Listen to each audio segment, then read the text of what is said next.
Anne baba tutumları aynı toplumda yaşayan aileler arasında farklılıklar gösterebilmektedir. Bu farklılıkların kaynaklarına bakıldığında birçok sebep karşımıza çıkar. Öyle ya da böyle anne babalar hangi sebeple olursa olsun farklı ebeveyn tutumları sergilemektedir. Anne babanın çocukluk yıllarında karşılaştıkları anne baba tutumları çocuklara karşı takındıkları tutumları etkilemekte. Çocukluk yıllarında aşırı baskı görmüş anne babaların çocuklarını yetiştirirken kendi anne babalarından öğrendikleri yöntemleri kullandıkları sıklıkla görülmektedir. Bazen de tam tersi baskı altında büyüyen ebeveyn aşırı hoşgörülü bir tutum takınmaktadır.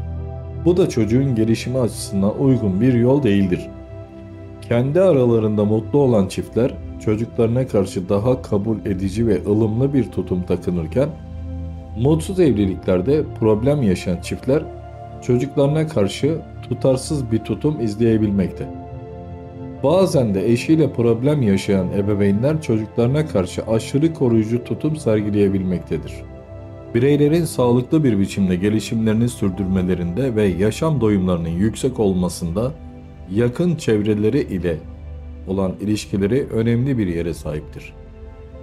Bu durum bireyin sosyal çevresi ile olan ilişkilerinin önemli olduğunu göstermekte. Sosyal ilişkilerin önemli olması nedeniyle sosyalleşme kavramının iyi bir biçimde anlaşılması insanların yaşam standartlarının yükseltilmesi konusunda faydalı olur.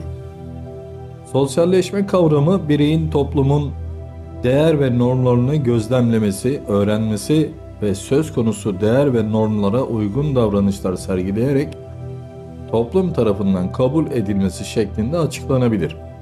Sosyalleşme bir süreç olup doğum ile başlamakta ve hayatın geri kalanında devam etmektedir. Bu süreç içerisinde özellikle aile büyük bir role sahiptir. Öncelikle belirtmek gerekiyor ki çocuklarla olan ilişkiler göz önünde bulundurulduğunda ailelerin farklı tutumlara sahip oldukları görülmekte.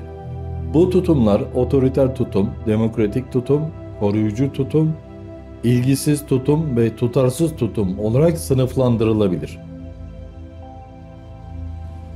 Evde katı kuralların bulunduğu ve kurallara uymama durumunda ağır cezaların verildiği aileler otoriter tutumu benimseyen ailelerdir.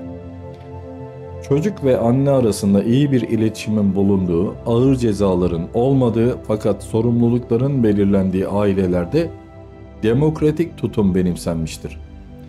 Çocuğa hiçbir şekilde sorumluluğun verilmediği ve tüm işlerin çocuk adına yapıldığı aileler koruyucu tutumu benimseyen ailelerken, çocukla ilgilenilmeyen aileler ilgisiz tutumu benimseyen aileler olarak düşünülmektedir.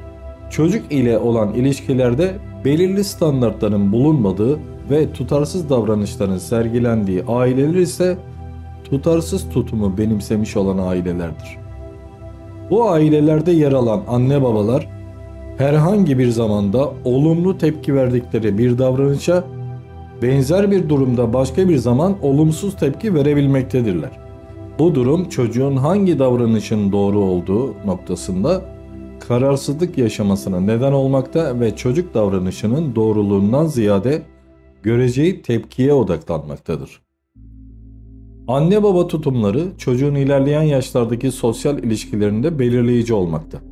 Örnek vermek gerekirse, otoriter bir ailede yetişen çocukların sosyal ilişkilerinde baskı ve otoriteye önem vermesi ya da benzer bir biçimde tutarsız ailelerde yetişen çocukların sosyal ilişkilerinde tutarsız davranışlar sergilemeleri şaşırtıcı olmayacaktır. Aslında sosyalleşmeyi etkileyen birçok unsur bulunmakta. Yetişkinlerle olan etkileşim, yaşıtlarla olan etkileşim, teknoloji ile olan etkileşim, kültür, kalıtım, çevre ve okul söz konusu unsurlar arasındadır. Bu unsurların etkili olmasına rağmen sosyalleşme sürecinde en büyük etkinin aileden kaynaklandığını ileri sürmek yanlış olmaz.